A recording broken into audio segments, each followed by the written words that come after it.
하나님의 말씀은 사도행전 9장 36절부터 43절까지의 말씀입니다. 사도행전 9장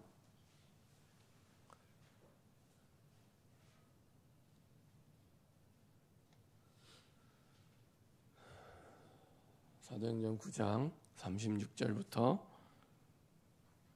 43절까지의 말씀입니다.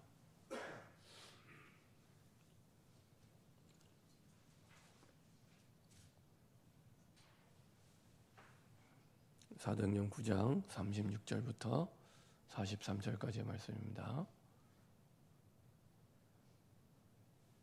사도행전 9장 36절부터 43절까지의 말씀입니다.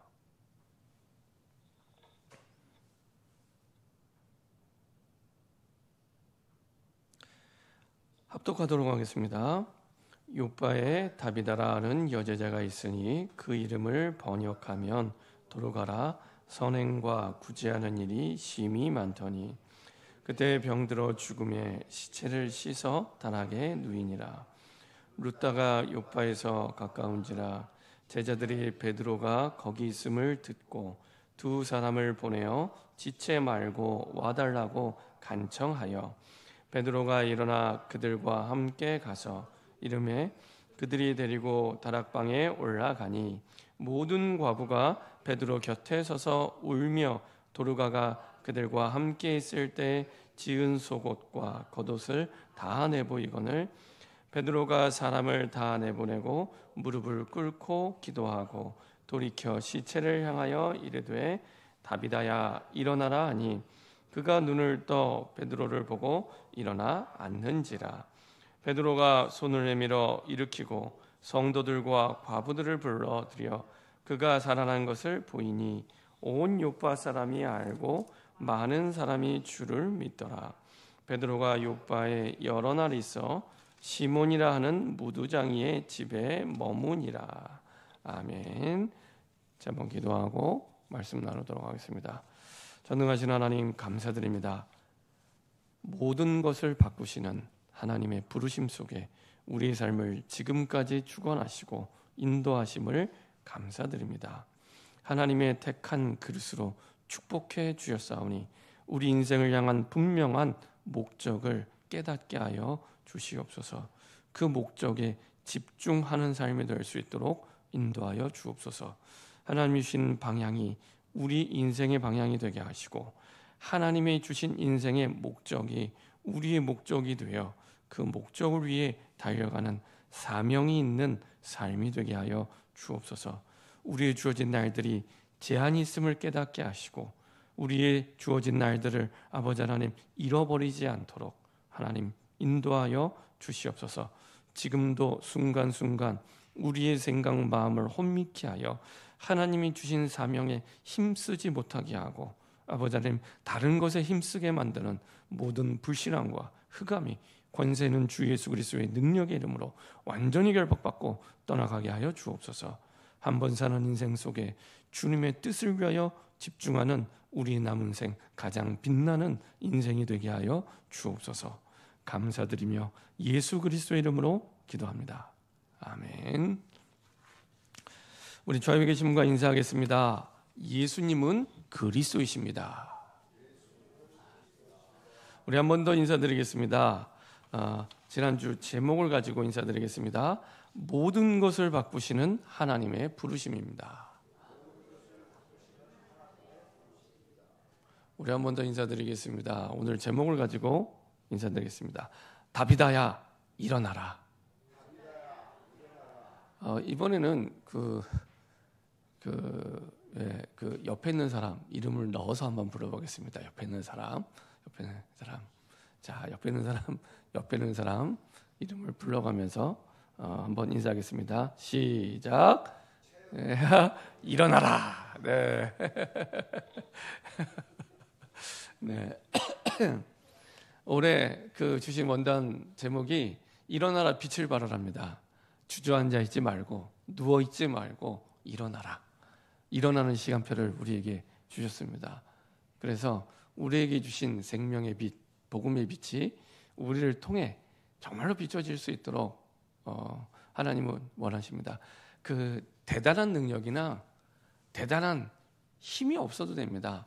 우리가 복음을 가지고 있기 때문에 이 복음만으로도 얼마든지 세상을 바꿀 수 있습니다.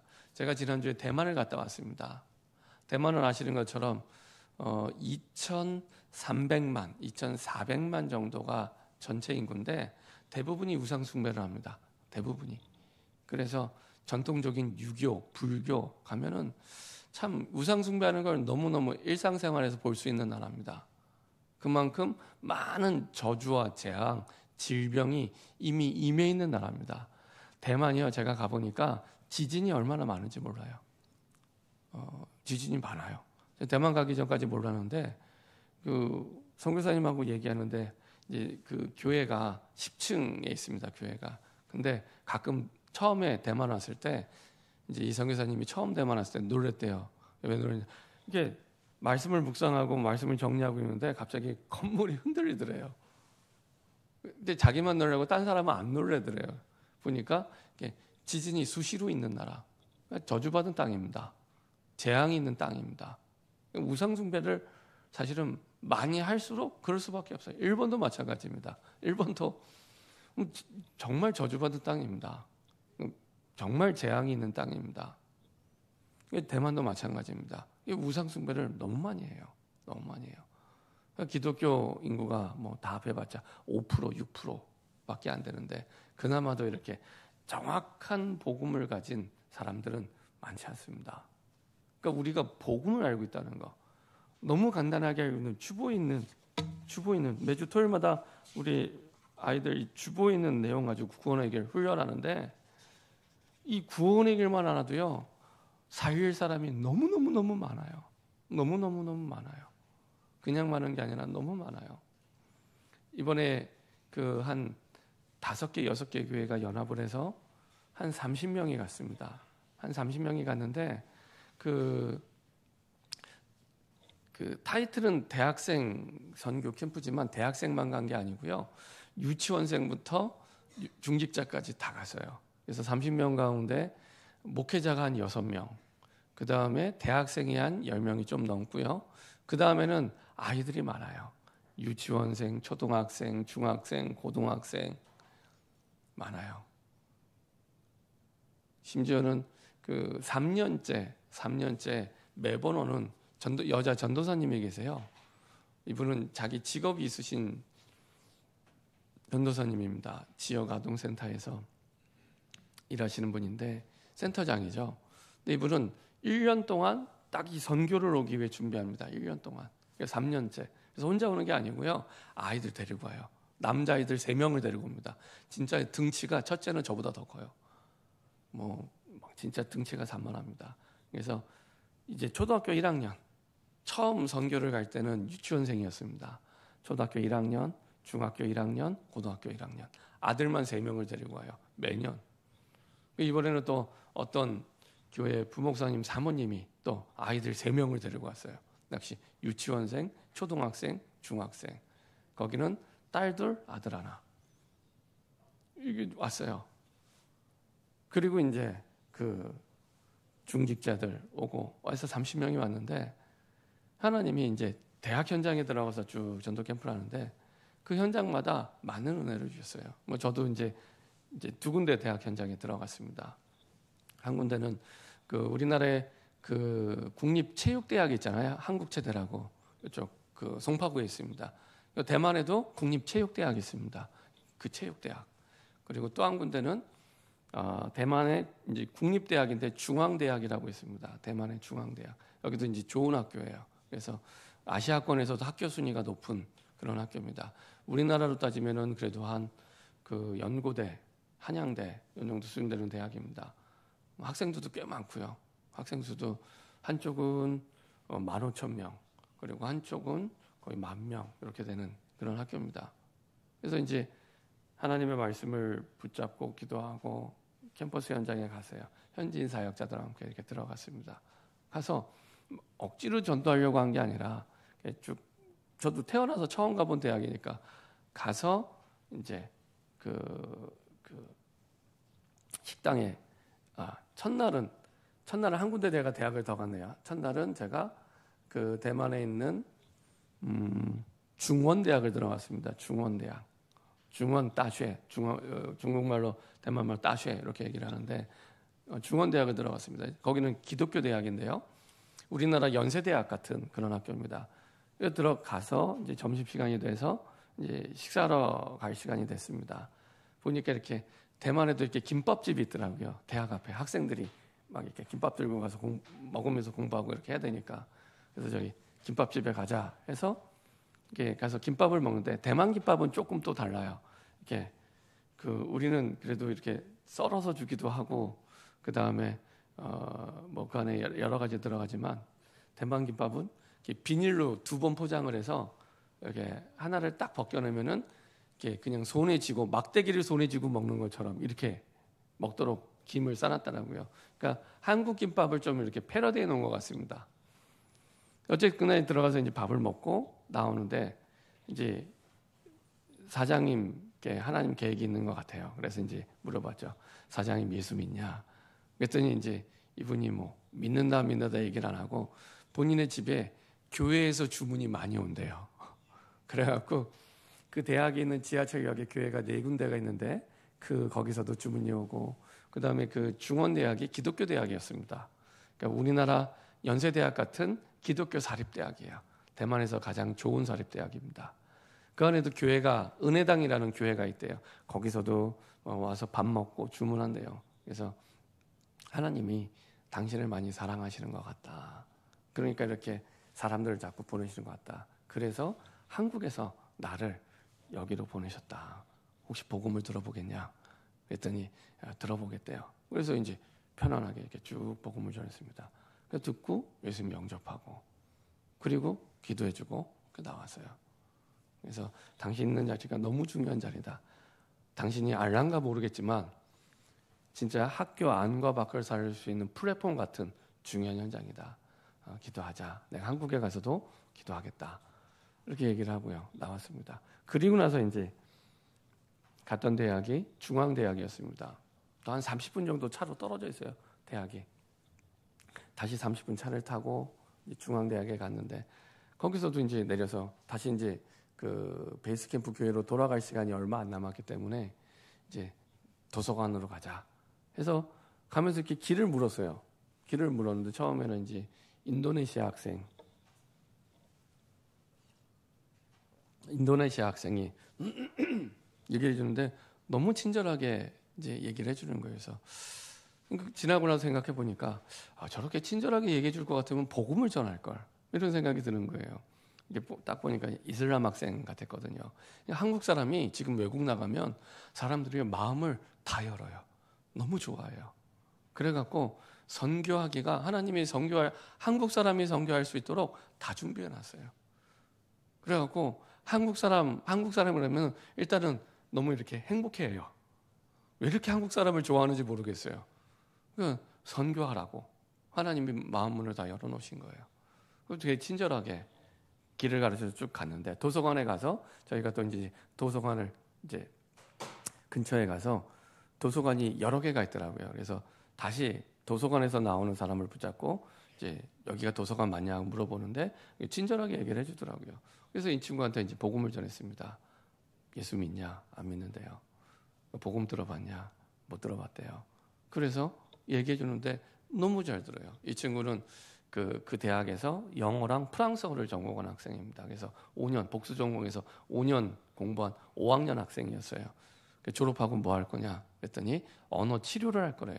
그래서 이 친구가 그래도 치유의 마음이 있구나 생각하니까 더 마음이 당기더라고요.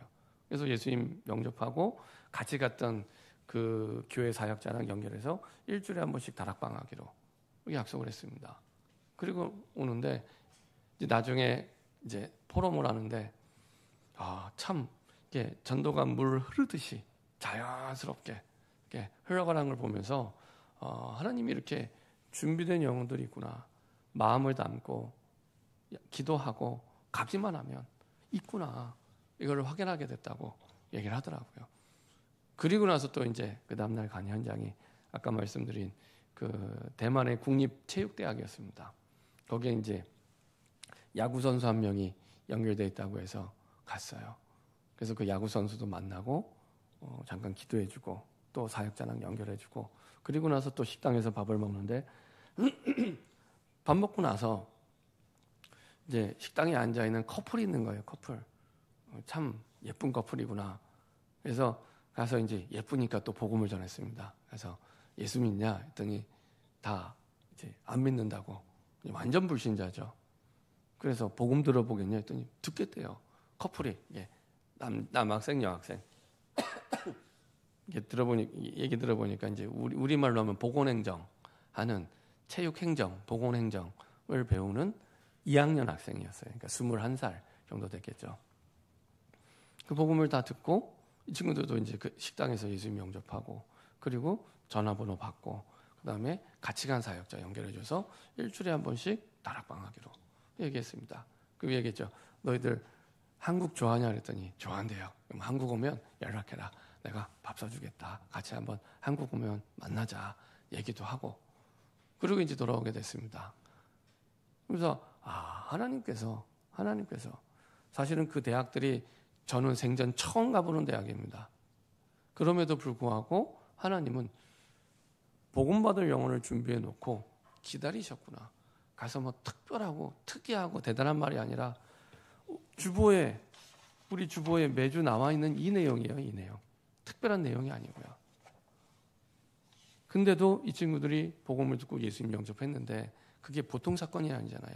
지난주 제목대로 모든 것을 바꾸는 겁니다. 저는 이 친구들이 복음 받을 때마다 하나님이 5년 뒤, 10년 뒤, 20년 뒤 이 친구들의 인생을 다 바꾸시겠구나. 나를 바꾸신 것처럼. 저를 그렇게 바꾸셨거든요. 제 인생을 그렇게 바꾸셨고 제 꿈을 바꾸셨고 제 비전을 바꾸셨고 제 마음을 바꾸셨고 제 인생을 바꾸셨고 다 바꾸셨어요. 그 안에서 제가 가정을 이루고 결혼을 하고 그 안에서 우리 아이들이 자라나고 있고 다 바꾸셨어요. 다 바꾸셨어요. 그 복음을 들은 그분들의 그리고 그 학생들의 인생이 그렇게 보여지는 거예요. 그 학생들의 인생 하나님이 다 바꾸시겠구나. 어떻게 바꾸실까? 기대도 되고 기도도 되고 참 감사하다. 진짜 복음은 운명을 바꾸는 거구나. 사람이 바꿀 수 없는 운명을 바꾸는 거구나. 하나님이 깨닫게 하시더라고요. 그래서 우리가 복음을 전할 때 하나님은 그 영혼의 모든 것들을 다 바꾸십니다. 다 바꾸십니다. 우리가 가진 복음이 이런 엄청난 복음입니다. 어떤 사람을 만나도 다 바꿀 수 있다. 어떤 영혼을 만나도 다 바꿀 수 있다. 복음은 바꿀 수 있다. 중요한 건 그 사실을 내가 정말로 믿느냐 안 믿느냐에 달려 있습니다. 믿으면 전하게 돼요. 믿으면 전하게 됩니다. 그래서 나에게 꼭 질문해야 됩니다. 하나님이 왜 나를 복음으로 부르셨을까? 세상에 많고 많은 사람 가운데 이거는 인생을 바꾸는 인생의 전환점이 되는 중요한 질문입니다. 질문하셔야 됩니다. 하나님, 왜 나를 구원을 해주셨습니까? 왜 나를 복음으로 부르셨습니까? 질문하셔야 돼요. 하나님 거기에 우리 인생에 목적이 있기 때문에 그렇지 않으면 우리도 모르게 신앙생활을 해도 종교생활을 해요. 내가 신앙생활, 내 힘으로, 내 능력으로, 내 틀을 가지고. 그래서 내 틀과 내 능력을 벗어나면 안 돼, 못해, 할 수 없어 이렇게 얘기합니다. 이게 내 틀이에요. 근데 복음은 그게 아닙니다. 복음은 그렇죠? 내 능력으로 할 것 같으면 바울은 절대로 이방인에게 복음 전할 수 없고 왕에게 복음 전할 수 없습니다. 그렇죠? 우리 오늘 장면은 베드로가 복음을 전하는 장면인데 죽은 자가 살아났다니까요. 베드로 능력이 아니잖아요. 하나님이 하신 거죠. 죽음에서 부활하신 부활의 능력이잖아요. 부활의 능력. 모든 걸 바꾼 겁니다. 모든 걸 바꾼 겁니다. 모든 걸 바꾼 그 능력이 복음 안에 있습니다. 복음 안에. 그래서 이 복음 생활은 모든 걸 바꿀 수 있습니다. 모든 걸 바꿀 수 있습니다. 그래서 종교 생활은 내가 신앙생활 하는 거고요. 그리고 복음 생활은 하나님의 부르심에서 시작이 됩니다. 내 능력이 아니죠. 하나님의 부르심대로 하나님의 능력을 주시고 뜻과 계획을 하나님은 깨닫게 하십니다. 하나님께서는 바울을 부르셔서 바울의 인생을 완전히 바꾸셨죠. 핍박이 절정에 이르렀을 때, 그 절정에 이르렀을 때 완전히 바울을 빛 앞에 무릎 꿇게 하시고 모든 것들을 살리셨습니다. 그래서 바울을 하나님이 완전히 재창조하셨죠. 바울이 바꾼 게 아닙니다. 바울이 인생을 한번 바꿔볼까 계획을 세워서 바꾼 게 아니라 하나님이 바꾸셨죠. 하나님이 오직 그리스도를 통해서 하나님이 바꾸셨습니다. 그래서 그리스도의 증인으로 세우셨고요. 그 부르심에는 목적이 있습니다. 이스라엘 자손, 나라와 가문을 위해 나라와 가문의 운명을 바꾸는 사명으로 왕들 앞에 세계를 살리기 위해 하나님이 부르셨죠. 그리고 그 언약대로 아그리파 왕 앞에 세우시고 로마의 황제 앞에 하나님이 세우셔서 인생을 말씀대로 가게 하셨죠. 이렇게 완전히 바울의 인생을 바꾸셨습니다. 그리고 바꾼 바울의 인생은 부르심의 목적에 따라 인도받았습니다. 그래서 하나님이 나를 향한 부르심을 깨달아야 내 인생이 올바른 하나님의 방향에 맞출 수 있고 그 목적에 집중할 수가 있습니다. 그때부터 인생은 완전히 바뀌게 됩니다. 완전히 다른 인생이 됩니다. 내 능력과 상관없이, 내 힘과 상관없이 완전히 다른 인생이 됩니다. 우리를 그렇게 부르셨습니다. 나를. 그리고 그 부르심에는 하나님의 목적이 있습니다. 목적이 분명해야 집중할 수 있습니다. 나를 재창조하셨고 나의 가정과 가문을 살리기 원하시고 나를 세계복음화, 나를 통해 세계복음화하기 원하십니다. 내 힘이 아닌 우리 인생의 배경을 약속해 주셨죠. 하나님의 절대 주권 속에 하나님이 모든 것들을 주관하시고요. 하나님의 방법은 그리스도입니다. 사람의 방법 쓰지 마세요. 쓸수록 손해입니다. 하나님의 방법은 그리스도입니다. 어떤 상황, 어떤 문제, 어떤 환경 속에서도 하나님의 방법은 그리스도입니다. 그리고 우리의 능력은 내가 가지고 있는 지금의 능력이 그게 진짜 능력이 아니라 성령의 능력이 우리의 능력입니다. 다르죠. 완전히 다릅니다. 그리고 우리의 인생이 방황하지 않도록 인도하는 우리 인생 약도는 하나님의 말씀입니다. 그래서 길을 잃어버렸을 때, 길이 헷갈릴 때는 말씀을 펴서 우리가 인도받는 겁니다. 그때 가장 올바르게 인도받게 되죠. 그리고 우리는 망할 수 없는 하나님의 성전입니다. 그렇죠? 어떤 문제를 만나도 망하지 않습니다. 실수는 할 수 있습니다. 사람이기 때문에 실패는 없습니다. 지난 주간에도 자살한 연예인이 있었고 자살하는 디자이너도 있었고 그랬는데요. 참 너무 안타까워요. 그런 연예인이나 아니면 그런 유명한 디자이너, BTS 한복을 만들었던 디자이너더라고요. 자살했어요. 자살했는데 너무 안타까워요. 왜 자살했어요? 복음을 몰라서. 인생에 문제가 왔는데 문제를 해결할 길이 보이지 않은 거예요. 저는 제 군대에 있을 때 후임병이 자살하는 걸 봤습니다. 제 후임병이 자살하는 걸 보면서 처음으로 인생을 살아가는데 내 인생의 힘으로 감당할 수 없는 문제를 만났는데 길을 찾지 못하면 이런 선택을 하게 되는구나. 그 군대에 있을 제 후임병은 똑똑한 후임병입니다. 후임병인데 똑똑했어요. 근데 자살하더라고요. 그러면서 길이 없구나. 그 자살한 연예인 같은 경우에도 많은 빚 때문에 되게 어려웠다 그러더라고요. 그래서 엊그제 뉴스 기사를 보니까 그 자살하는 그날인가요? 전날 7억짜리 내용 증명을 받았대요. 7억짜리 내용 증명을 받았답니다. 그러니까 얼마나 절망스러웠겠어요. 본인은 카페에서 알바하고 있는데 카페에서 알바해서 얼마를 벌겠습니까? 근데 7억짜리 내용 증명을 받았다니까요. 그러니까 기가 막히겠죠. 한순간에 본인 실수였지만 보면서 이 친구가 길이 없었구나. 인생의 무게로 견딜 수 없는 문제가 왔는데 길을 찾지 못했구나. 근데 저와 여러분들은 길을 알잖아요. 주보에 나와 있어요. 다른 길이 아닙니다. 그리스도가 살리는 길이거든요. 이 그리스도를 몰라서 너무나 많은 사람들이 죽어가고 있고 망해가고 있습니다. 그래서 복음보다 중요한 게 없고 전도보다 시급한 게 없습니다. 그 어떤 것보다 복음이 중요하고요. 그 어떤 것보다 전도가 시급합니다. 그렇죠? 근데 대부분은 우리는 다른 데 힘쓰고 있습니다. 우리의 고민을 해결하고 우리의 문제를 해결하는데, 한번 그래서 제가 기도하는데 하나님이 그렇게 깨닫게 하시더라고요. 하나님, 이런 것들이 문제가 있고, 이런 것들이 어려움이 있고, 이런 것들이 고민이 있고, 이런 것들이 갈등이 있고, 어떻게 하면 좋겠습니까? 이렇게 질문했는데 하나님의 대답은 그런 거였습니다. 아, 지금 내 현장에 죽어가는 영혼들 있지 않냐? 죽어가는 영혼들. 너는 지금 죽어도 천국 가는데, 저한테 하신 말씀입니다. 너는 지금 죽어도 천국 가는데 저 사람들은 지금 죽으면 영원한 불행, 영원한 고통, 영원한 멸망, 지옥으로 가지 않냐? 그럼 뭐가 더 중요하고 뭐가 더 시급하냐?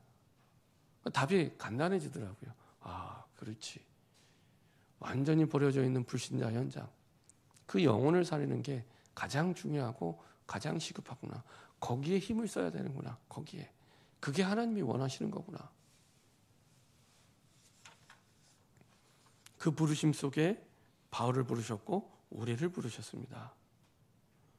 그래서 우리를 부르신 그 부르심의 배경과 또 그 약속을 믿는 믿음으로 가는 거죠. 모든 족속 만민 땅끝으로 가라. 심지어 마태복음 28장 16절 20절에는요. 의심하는 제자들이 있는데 너 왜 의심해? 아직도 의심해? 부활한 거 못 봤어? 이렇게 질문하지 않고 낙심하지도 않으세요. 예수님은 아시니까. 그리고 모든 족속으로 가라고. 모든 족속으로 가라고. 내가 너와 영원히 함께 할 거라고.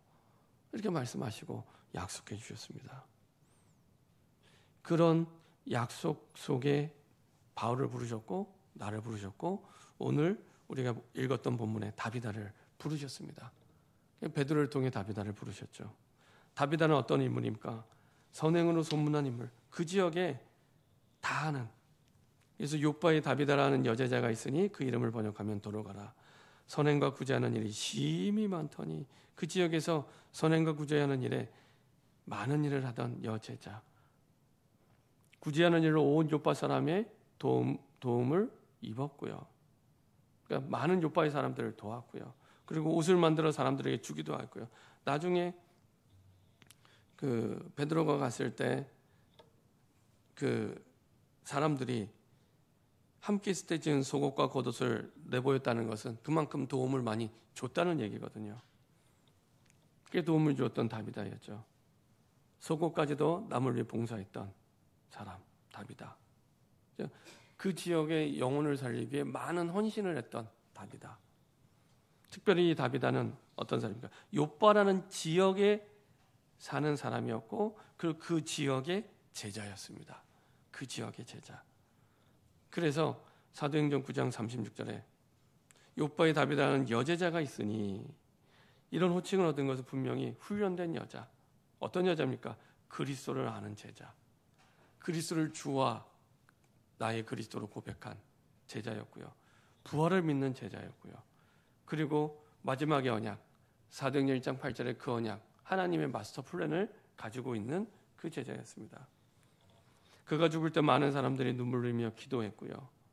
특별히 하나님 베드로를 보내셔서 베드로를 통해 그 지역을 살릴 그 한 사람, 그 한 제자였던 이 다비다를 살리는 기적을 이루시죠. 기적이죠. 바울이 바뀐 것도 기적입니다. 그렇죠? 완전 핍박자 바울이 전도자로 바뀐 것도 기적 중의 기적이고요. 그리고 오늘 죽었다니까요. 시체를 살린 거예요. 그냥 아픈 사람을 낫게 한 게 아니라 이미 죽어서 시체가 된 다비다를 살린 거예요. 이게 복음의 능력입니다. 어떤 사람도 복음이 들어가면 살릴 수 있고 바뀔 수 있습니다. 중요한 건 그 복음을 내가 정말 믿느냐. 그 복음을 내가 정말 믿느냐. 거기에 있습니다. 그래서 베드로를 통해 하나님이 이 시체를 다시 생명을 불어넣어서 살리세요. 바꾸세요. 혹시 주변에 안 바뀌는 사람 있습니까? 안 변하는 사람 있습니까? 복음이 들어갈 때 바뀝니다. 복음이 들어갈 때 바뀝니다. 복음이 들어갈 때, 복음의 말씀이 들어갈 때 그때 바뀌는 겁니다. 잔소리를 많이 한다고 바뀌는 게 아니고요. 내가 신경을 많이 쓴다고 바뀌는 게 아니라 정확하게 복음이 들어갈 때 그때 바뀌게 되는 겁니다. 자, 욥바라는 지역에 한 사람 다비다라는 제자를 준비하셔서 하나님은 다비다를 통해 그 지역을 살릴 텐데, 이게 이 욥바라는 지역뿐만 아니라 하나님은 지역마다 이런 사람들을 준비해 놓고 부르셨어요. 그래서 하나님은 한 사람으로도 충분히 역사하십니다. 한 사람. 여러분 직장의 한 사람, 여러분들 지역의 한 사람. 우리는 숫자가 많아야 뭘 한다고 생각하잖아요. 그렇지 않습니다. 우리는 숫자의 많고 적음에, 힘의 크기에 따라 할 수 있고 없고를 결정하지만 하나님은 그렇지 않습니다. 그렇죠? 하나님은 그렇지 않습니다. 하나님은 한 사람으로도 충분히 한 지역과 한 나라와 한 시대를 충분히 살 수 있습니다. 왜냐? 그 사람의 능력이 아니니까. 하나님의 능력이기 때문에. 중요한 건 그 능력을 진짜 믿는 믿음이 있느냐. 한 지역에 제자 한 명만 있으면 그 지역은 살게 되어 있습니다. 그게 오늘 다비다였고요. 사도행전 16장에는 루디아가 있었습니다. 루디아가 있었고요. 사도행전 17장에는 야손이 있었고요. 사도행전 18장에는 브리스길라 아굴라 부부가 있었습니다. 그렇죠? 지역을 대표하는 이 도시마다, 지역마다 하나님은 이런 사람들을 두시어서 그 지역을 살리셨어요. 그리고 저와 여러분들을 그런 한 사람으로 부르신 겁니다. 내 지역을 살릴 한 사람, 내 직장을 살릴 한 사람. 한 나라에 한 명만 있어도 나라가 살아나게 되죠. 베드로와 바울입니다. 바울을 통해 하나님 왕 앞에 서게 하시고요, 황제 앞에 가게 하시고요, 그리고 한 나라를 살릴 수 있는 중요한 증인으로 하나님이 세우시죠. 베드로 같은 경우에는 이달리아 백부장 앞에 하나님 베드로를 보내십니다. 이방인이었던 그 이달리아 대 백부장을 통해 로마를 살리기 위한 하나님의 계획이었죠. 우리가 지난번에 보았던 사도행전 8장에는 빌립 집사가 나옵니다. 하나님이 호련히 이 빌립 집사를 성령의 인도하심을 받아 광야로 가게 하시고 이디오피아 내시를 만나게 하시고 정확하게 복음을 듣게 하시고 돌아오게 하셨는데, 전 세계에서 최초로 기독교를 국교로 공인한 나라가 이디오피아예요. 근데 그 한 나라가 기독교가 국교가 되는데 시작이 누구냐? 빌립 집사 한 사람이었습니다. 한 사람으로도 충분히 할 수 있습니다. 사람이 하는 일이 아니기 때문에, 우리의 관점이 바뀌어야 됩니다. 자꾸 우리는 내 관점, 내 기준으로, 내가 보는 눈으로 봐요. 하나님 보는 눈으로. 그래야 올바른 인도와 응답을 받게 됩니다. 한 시대, 한 나라 정도가 아니라 한 시대 한 명만 있어도 그 시대 사람입니다. 그 사람이 바울이었습니다. 바울. 우리가 보지 않았지만은 지난주 사도행전 9장 15절 이후에 바울이요, 이제 가는 곳마다 복음을 전합니다. 그것도 자기를 죽이려고 하는 사람들 앞에서도 담대하게, 당당하게. 그래서 실제로 여러 번 이제 죽음을 당할 뻔하게 되죠. 사도행전 9장 20절에 보면은 즉시로 각 회당에서 예수가 하나님의 아들이심을 전파하니, 즉시로 말은 사람이 바꾼 게 아니라 하나님이 바꾸셨다는 겁니다. 어떻게 사람이 갑자기 변화될 수 있겠습니까? 하나님이 바울을 바꾸셨어요. 그래서 눈이 열리자마자 회당에 가서, 회당이 어떤 자리입니까? 유대인들이 모이는 자리예요. 그것도 이방 땅에 있는 유대인들이 모이는 자리입니다. 거기 가서 예수가 하나님의 아들, 예수가 바로 우리에게 오신 구원자 그리스도야, 이렇게 전달하고 합니다. 근데 얼마나 이 사람들이 황당해했겠습니까? 22절, 21절 듣는 사람이 다 놀라 말하되 이 사람이 예루살렘에서 이 이름을 부르는 사람을 멸하려던 자가 아니냐? 여기 온 것도 그들을 결박하여 대제사장에게 끌어가고자 함이 아니더냐? 배신감을 느끼는 거죠. 회당에 모였던 사람들, 바울이랑 힘을 합쳐서 이 끌어가려고 했는데, 잡아서 예루살렘의 감옥에 넣으려고 했는데 이 사람이 바뀌어버린 거예요. 며칠 사이에 완전히 바뀌어버린 거예요. 하나님이 바꾸신 겁니다.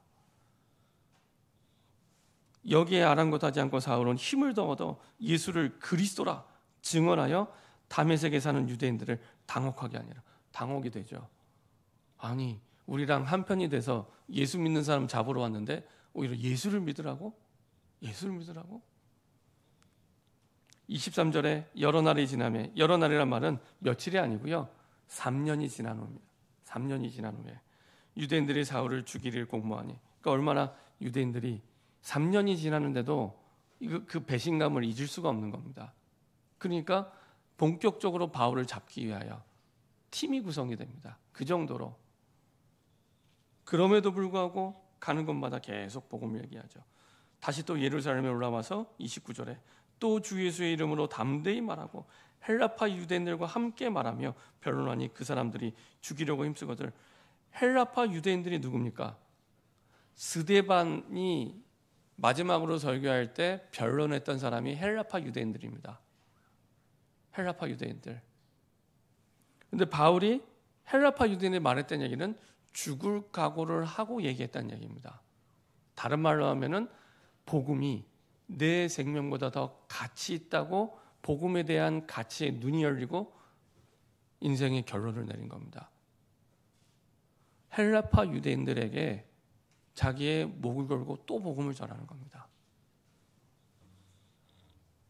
그 한 사람 바울을 통해 하나님은 한 시대를 살리십니다. 사도행전 27장 24절 풍랑도 막을 수 없고요. 결국에 하나님이 주신 언약의 방향대로 가이사 앞에 말씀대로입니다. 모든 게 말씀의 기준대로입니다. 말씀대로 가이사 앞에 하나님이 로마로 보내시죠. 풍랑을 뚫고 광풍을 뚫고. 루터와 칼빈도 마찬가지입니다. 로마서 1장 16절 17절에 말씀을 가지고 시대를 바꾸죠. 웨슬레 무디도 마찬가지입니다. 이 복음의 말씀을 가지고 시대를 바꿉니다. 결론입니다. 사도행전 9장에는 바울이 예수님을 만난 사건, 그 이후의 삶, 그 다음에 베드로의 삶 나옵니다. 공통점이 있습니다. 이 바울과 베드로 공통점. 어떤 공통점이 있냐? 전도자의 삶을 살았어요. 전도자의 삶. 베드로뿐만 아니라 사도들이 사도행전 6장 2절에 이렇게 얘기합니다. 12사도가 모든 제자를 불러 이르되 우리가 하나님의 말씀을 제쳐놓고 접대를 일사하는 것이 마땅치 아니하니. 4절에 우리는 오로지 기도하는 일과 말씀 사역에 힘쓰리라. 그리고 베드로가 그 일에 힘쓰는 장면이 나옵니다. 그렇죠? 힘쓰는 장면. 그래서 베드로도 사도행전 9장 32절 그때 베드로가 사방으로 두루 다니다가 루다에 사는 성도를 데려갔더니 여기 이제 애니야 중풍병자 애니야를 낫게 하죠. 사도행전 6장에 갱신하고 깨달았던 대로 진짜 중요한 거는 죽어가는 영혼을 살리는 건데 여기에 힘 써야 되는데 우리가 딴 데 힘쓰고 있구나. 갈등하고 고민하고 여기에 다 힘쓰고 있고 불신자를 살리는데 힘 안 쓰고 있구나. 그렇죠? 여기에 힘써야 되는데. 그렇죠? 그 전도자의 삶 속으로 여기에 힘을 써야 됩니다. 그 전도. 그럼 일은 누가 하시냐? 하나님이. 문제는 누가 해결하냐? 하나님이. 갈등은 누가 해결하냐? 하나님이. 우리는 어디에 힘쓰냐? 죽어가는 영혼을 살리는데 힘 써야 됩니다. 그래서 베드로가 32절부터 중풍병자를 고치고 계속 순회 전도를 하는 거예요. 그러다가 그 옆에 지역에 베드로가 왔다는 소문을 듣고 이제 요바로 요청을 한 거예요. 그래서 죽은 자를 또 살리고 지역마다 하나님이 준비된 제자들을 하나님이 깨우시고 세우십니다. 그렇죠? 하나님이 원하시는 방향이 이 방향이죠. 그래서 사도행전 6장 2절 4절에 갱신한 대로 순회하면서 계속 복음을 전하는데 힘을 씁니다. 이번에 대만 선교 캠프를 갔다 오면서 그래 이렇게 많은 영혼들이 전 세계 현장에 기다리고 있는데 우리는 어디에 힘쓰고 있는가? 어디에 힘쓰고 있는가? 뭐 때문에 우리를 부르셨는가? 정말로 하나님 앞에 언약을 붙잡고 기도해야 됩니다. 그래야 우리 인생을 낭비하지 않고 가장 하나님이 원하시는 인생으로, 가장 멋있는 인생으로 쓰임받게 됩니다. 시작은 이렇게 하시면 됩니다. 하루에 한 번 내가 말씀 속으로 들어가야겠다. 하루에 한 번 말씀을 들으세요. 강단 말씀을 들어도 좋고 기도 수첩의 메시지를 들어도 좋고 들으세요. 말씀 앞에 나를 세우세요. 그게 시작입니다. 사실은 거기에 모든 답이 있습니다. 살리는 힘도 능력도 그 속에서 나오는 겁니다. 그거를 잃어버리고 사는 거예요. 전도가 안 된다는 건 기도가 안 된다는 겁니다. 전도가 안 되는 건 전도가 안 되는 게 아니고요. 기도가 안 되는 겁니다. 저를 돌아보니까 그렇더라고요. 저를 돌아보니까 기도가 안 되는 거더라고요. 기도가 안 되면 전도가 안 됩니다. 그렇죠? 하나님이 힘 주셔야 되는 건데. 그래서 진짜 기도의 힘을 얻으셔야 됩니다. 어떻게 해요? 말씀을 듣는 것부터. 말씀을 듣는 것부터. 그리고 나의 현장을 정하세요. 하나님이 내게 자로 줄을 그어준 지역이 어디지? 내게 자로 제로 이 줄 그어준 지역이 어디지? 정하세요. 가장 기본적인 건 내가 사는 지역입니다. 그건 나에게 주신 거예요. 다비다에게 주신 것처럼 나에게 주신 거예요. 내가 사는 지역. 우연히 있는 게 아닙니다. 내가 일하는 직장 내게 주신 거예요. 내게 주신 거예요. 그 직장은 사장님이 움직이는 게 아닙니다. 복음 가진 나를 중심으로 움직이는 겁니다. 그렇죠? 그래서 나에게 이 지역을 주셨고 직장을 주셨구나. 확정하고 마음만 남아도 하나님이 역사하십니다. 이번에도 우리가 대만 캠프를 하면서 전도 현장 나가기 전에 마음만 남아도 확정하고 이거 나를 여기 보내시는구나, 나를 부르셨구나 했는데도 하나님이 문을 열어주시더라고요. 마음만 남아도 누구나 지역마다 구원받을 자가 준비되어 있고 지역마다 정말 함께 전도할 동역자, 전도 제자가 준비되어 있고 지역마다 복음 들을 후대가 준비되어 있습니다. 그래서 세 번째, 가보세요. 말로만이 아니라 가보세요. 그 현장에 가보세요. 밟아보세요. 만나보세요. 가보시고 만나보세요. 그러면 됩니다. 그러면 우리 주보에 나와 있는 이 간단한, 다 안다고 생각하는 이 복음, 이것만으로도 매일매일 새로운 삶을 살 수 있습니다. 내 할 일 다 하고 충분히 하나님 오히려 그것 때문에 내 일에도 전문성의 응답 주시고요. 그리고 경제 축복을 따라서 주십니다. 하나님 역사하실 수밖에 없어요. 하나님과 방향이 맞기 때문에. 하나님과 방향이 맞기 때문에. 저 여러분들이 이제 내일부터 사역자 1일 세미나가 시작되면서 전도 캠프가 시작이 됩니다. 이거는 그냥 전도 프로그램이나 전도 행사가 아닙니다. 하나님 앞에서 우리의 정체성을 가지고 결단하고 시작하셔야 됩니다. 매일 구시 기도에 올리는 기도 제목, 그냥 올리는 기도 제목 아닙니다. 하나님 앞에서 몇 개월 동안 기도하고 하나님이 주신 기도 제목 가운데 우리 교회가 30년 동안 지금까지 걸어오면서 놓쳤던 부분이 무엇인가를 기도하면서 붙잡았던 첫 번째가 전도자의 정체성이었습니다. 그냥 기도 제목 올린 게 아닙니다.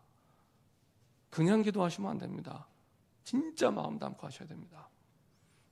저는 그렇게 기도 제목을 마음 담고 준비하고 올린 겁니다. 몇 개월 동안 기도하면서. 내일 하는 전도도 그냥 전도 아닙니다. 결단하세요. 저는 대만에서 결단했어요. 진짜 하나님 앞에서 전도자의 삶을 결단하고 시작해야 되겠구나.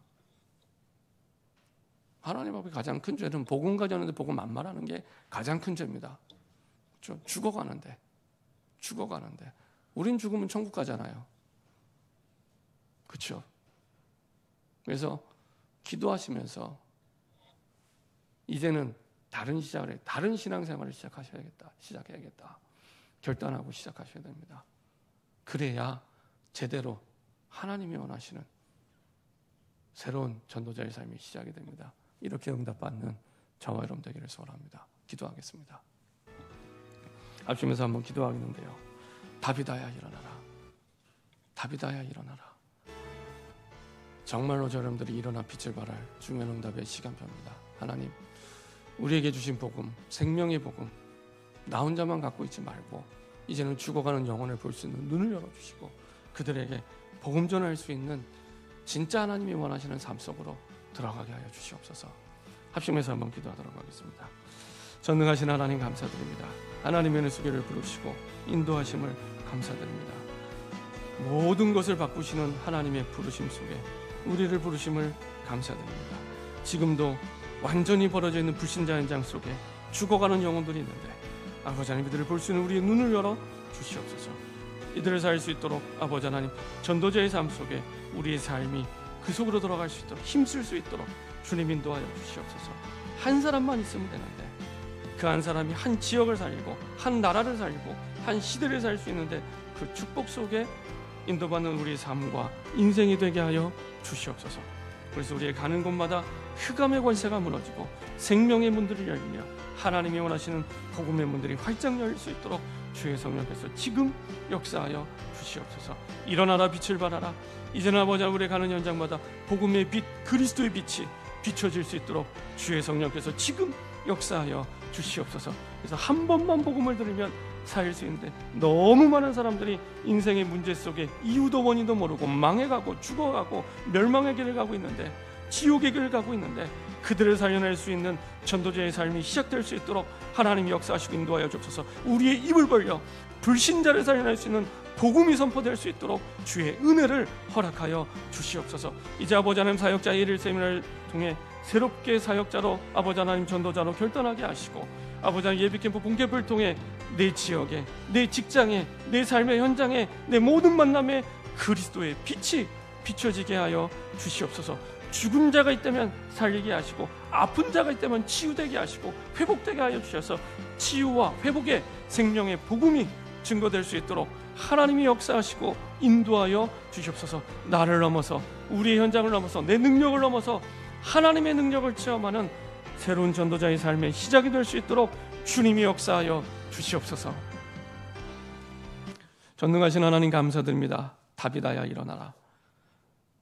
우리를 부르신 하나님, 일어나 빛을 발할 수 있도록 이제는 깨어 일어나게 하여 주시옵소서. 한 사람으로 한 지역, 한 나라, 한 시대를 넉넉히 살릴 수 있는 하나님을 믿는 믿음으로 일어나게 하여 주시옵소서.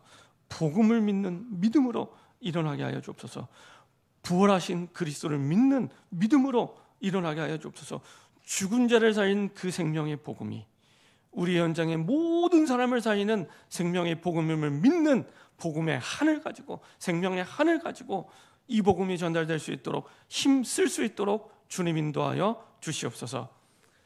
이제는 우리 주 예수 그리스도의 은혜와 하나님 아버지의 그 크신 사랑과 성령의 내주인대 역사 교통하심이 복음만이 모든 것을 살리고 복음만이 모든 것을 바꿀 수 있다는 복음의 한을 가지고, 죽은 생명을 살리는 생명의 한을 가지고 전도자의 삶 속으로 들어가기 원하는 모든 하나님의 백성들의 마음과 생각과 영혼과 삶 속에 인터넷으로 함께 예배드리는 모든 영혼과 미주 현장과 필리핀 현장과 독일 현장과 베트남 현장과 아프리카 탄자니아 현장과 몽골 현장과 독일 현장과 뿐만 아니라 안성 현장과 원로 목사님 사모님 가시는 모든 현장과 캐나다 현장 속에, 사랑하는 우리의 후대 현장 속에 영원토록 항상 함께 계시길 원하노라. 아멘.